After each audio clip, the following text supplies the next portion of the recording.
우리 친구들, 오늘도 함께 해주셔서 정말 감사드려요. 오늘은 말이죠, 살면서 한 번쯤은 마주쳤을 법한, 어쩌면 지금도 우리 주변에 있을지도 모르는 바로 그 유형.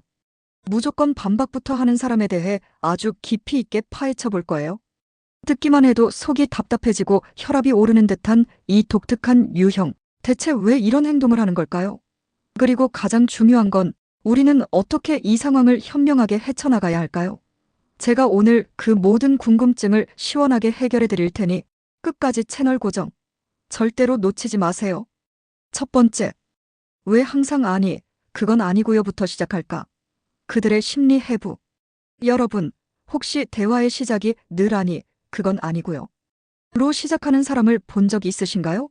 마치 입에 붙은 말처럼 무슨 이야기를 꺼내든 일단 반박부터 하고. 보는 이들의 심리, 정말 궁금하지 않으세요?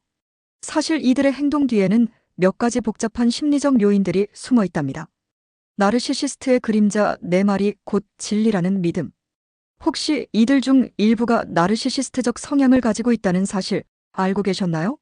나르시시스트는 자기애가 지나치게 강해서 자신의 생각과 의견만이 절대적으로 옳다고 믿는 경향이 있어요. 그렇기 때문에 타인의 의견은 일단 틀렸다고 전제하고 듣는 경우가 많죠. 심지어 대화를 통해 상대를 은근히 조종하거나 자신의 우월함을 과시하려는 무서운 의도까지 숨어 있을 수 있답니다. 아니, 그건 아니고요라는 말 뒤에는 내 말이 맞고 넌 틀렸어. 그러니 내 말을 들어야 해라는 오만한 생각이 깔려 있는 거예요. 그들에게 대화는 소통의 장이 아니라 자신의 지위를 확고히 하는 수단일 뿐일 때가 많습니다. 세상을 위험하게 보는 시선 통제 욕구와 방어 기제. 또 다른 유형은 세상을 너무나 위험하고 예측 불가능한 곳으로 인식하는 사람들이에요. 마치 세상은 언제든 재앙이 일어날 수 있는 위험한 곳이라고 믿는 듯하죠. 이런 사람들은 불안감이 높아서 모든 상황을 자신의 통제 아래 두려고 합니다. 타인의 의견이나 새로운 정보조차도 혹시 모를 위험 요소나 변수로 인식하는 경향이 있어요. 그래서 일단 반박부터 하면서 자신의 통제권을 지키려 하는 거죠. 내가 다 알아서 할게. 넌 가만히 있어라는 무언의 메시지가 깔려 있다고 볼 수 있습니다. 이는 자신을 보호하려는 일종의 방어 기제인데 그 방식이 타인에게는 굉장히 공격적으로 느껴질 수 있어요. 속 깊은 불안감, 자존감 부족과 자기방어. 겉으로는 강하고 단호해 보이는 이들도 사실 속으로는 불안감이나 낮은 자존감에 시달리고 있을 수 있어요. 남의 의견을 있는 그대로 받아들이는 것이 마치 자신의 약점이나 부족함을 드러내는 것처럼 느껴지는 거죠.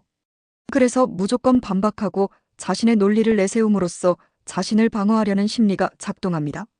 이는 마치 약한 동물이 자신을 보호하기 위해 털을 세우거나 위협적인 소리를 내는 것과 비슷해요. 난 틀리지 않았어. 난 약하지 않아를 외치기 위한 몸부림인 셈이죠.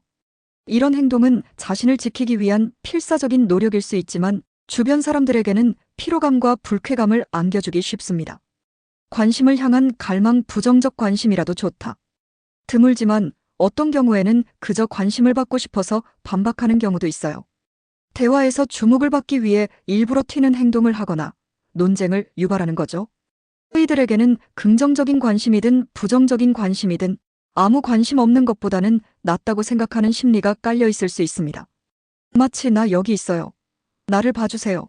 라고 외치는 듯한 행동이죠.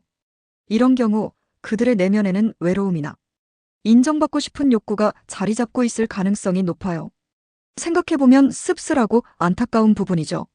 두 번째, 답답한 상황. 어떻게 현명하게 대처할까? 우리의 지혜로운 전략. 자, 이제 이런 무조건 반박하는 사람을 만났을 때 우리가 어떻게 현명하게 대처해야 할지에 대해 이야기해 볼까요? 우리의 소중한 에너지와 시간을 불필요한 감정, 소모에 낭비하지 않도록 몇 가지 핵심 전략을 알려드릴게요. 감정적 대응은 금물, 관찰자의 시점으로 바라보기. 가장 중요한 첫 번째 원칙은 절대 감정적으로 똑같이 반박하거나 싸우려 들지 않는 거예요. 그들의 목표는 여러분을 논쟁으로 끌어들여 감정적으로 지치게 만들거나 자신의 우월감을 확인하는 것일 수 있거든요. 그들의 도발에 넘어가 감정적으로 대응하는 순간 여러분은 그들의 게임에 말려들게 됩니다. 한 발짝 떨어져서 아, 또 시작이구나 하고 마치 흥미로운 다큐멘터리를 보듯 관찰자의 시점으로 바라보세요. 저 사람은 지금 자신의 불안감을 이런 방식으로 표현하고 있구나 하고 이해하려 노력하는 거죠. 이성적인 거리를 유지하는 것이야말로 여러분의 평화를 지키는 첫걸음입니다. 개인적인 공격으로 받아들이지 않기, 인정하되 동의하지 않기, 그들의 반박을 개인적인 공격이나 여러분의 의견에 대한 비난으로 받아들이지 마세요. 그들의 반박은 여러분의 가치를 깎아내리려는 의도라기보다는 그들 자신의 불안감이나 통제 욕구에서 비롯된 행동일 가능성이 높습니다. 그들의 말을 들을 때, 아, 저 사람은 저렇게 생각하는구나 하고 그들의 의견 존재 자체를 인정해 주세요. 이때 그렇게 생각할 수도 있겠네요. 또는 그런 관점도 있군요와 같이 상대방의 의견을 받아들이는 듯한 표현을 사용해 보세요. 하지만 동의하는 것은 아닙니다. 그저 그들의 의견이 존재한다는 사실을 인정하는 것만으로도 상대방은 더 이상 반박할 명분을 잃고 당황할 수 있어요. 이는 논쟁의 불씨를 꺼뜨리는 아주 효과적인 방법입니다. 핵심만 짚기. 그래서 결론은 뭔가요? 그들의 장황하고 끝없는 반박에 일일이 대응하거나 그들의 논리적 오류를 지적하려 애쓸 필요가 전혀 없어요. 그들은 논리적인 대화를 원하는 것이 아닐 때가 많으니까요. 대신 핵심만 딱 짚어서 그래서 결론은 뭔가요? 또는 제가 이해한 바로는 인데 맞나요? 하고 물어보세요. 이 질문은 상대방에게 논점을 명확히 하고 불필요한 말꼬리 잡기를 줄이는 효과가 있습니다. 또한 여러분이 그들의 말을 제대로 이해하고 있음을 보여주면서도 논쟁의 방향을 생산적인 쪽으로 전환하려는 시도이기도 하죠. 거리두기. 물리적, 심리적 방어막. 만약 상대방의 반박이 너무 심각한 수준이거나 여러분의 정신 건강에 해롭다고 느껴진다면 물리적으로든 심리적으로든 거리를 두는 것이 답이에요.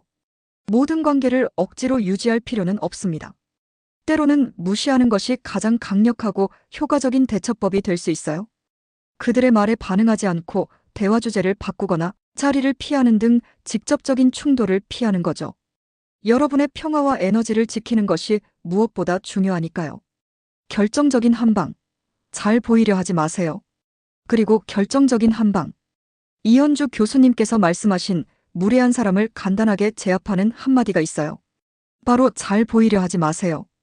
이 말은 상대방에게 나는 당신에게 잘 보일 필요가 없고 당신의 인정도 필요 없다는 강력한 메시지를 전달합니다.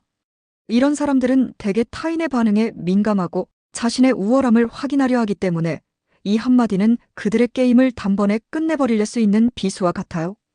이 말 한마디로 상황을 역전시키고 여러분의 당당함을 보여줄 수 있답니다.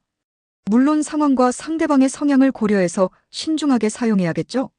친구들, 오늘 이야기가 여러분의 답답함을 조금이나마 해소하는 데 도움이 되셨을까요? 세상에는 정말 다양한 사람들이 있고 때로는 우리를 힘들게 하거나 이해하기 어려운 행동을 하는 사람들도 있죠. 하지만 그들의 심리를 조금이나마 이해하고 우리 스스로를 보호하기 위한 현명한 대처법을 안다면 우리의 소중한 에너지와 시간을 불필요한 감정 소모로부터 지킬 수 있을 거예요. 오늘 영상이 유익하고 재미있으셨다면 좋아요와 구독, 그리고 잊지 말고 알림 설정까지 꼭 부탁드려요. 다음에도 더 흥미롭고 유익한 이야기로 다시 찾아올게요. 안녕.